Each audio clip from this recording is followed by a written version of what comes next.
মাস শেষে বেতন নিতে যাবেন। শিক্ষা প্রতিষ্ঠান সমূহের সকল কার্যক্রম অনির্দিষ্টকালের জন্য বন্ধ থাকবে। প্রবাসীরা ব্যাংকিং চ্যানেলেও কোন প্রকার রেমিটেন্স পাঠাবেন না।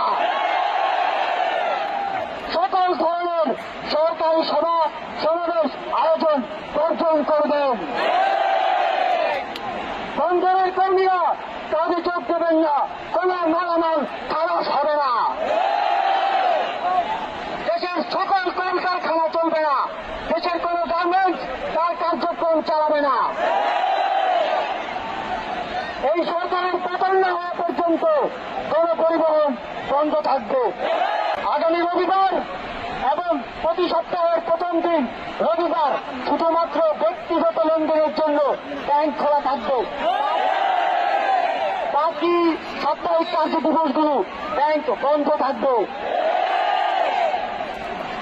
পুলিশ সদস্যরা রুটিন ডিউটি ব্যতীত কোন ধরনের প্রোটোকল ডিউটি, রায়ত ডিউটি, প্রোটেস্ট ডিউটি পালন করবে না। শুধুমাত্র পুলিশ নিয়মিত থানার রুটিন ওয়ার্ক পালন করবে।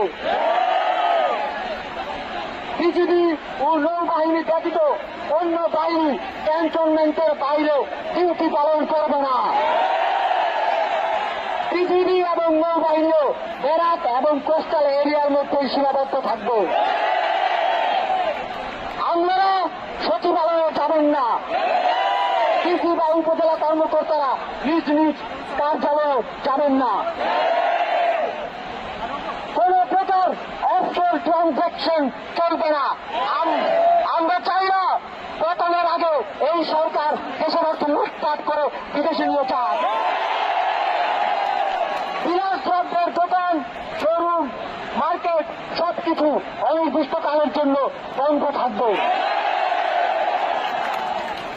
আমাদের অসহযোগ আন্দোলনের আওতামুক্ত থাকবে হাসপাতাল, ফার্মেসি, জরুরি পরিবহন সেবা যেমন ঔষধ ও চিকিৎসা সরঞ্জাম পরিবহন, অ্যাম্বুলেন্স সেবা, ফায়ার সার্ভিস, গণমাধ্যম, নিত্য প্রয়োজনীয়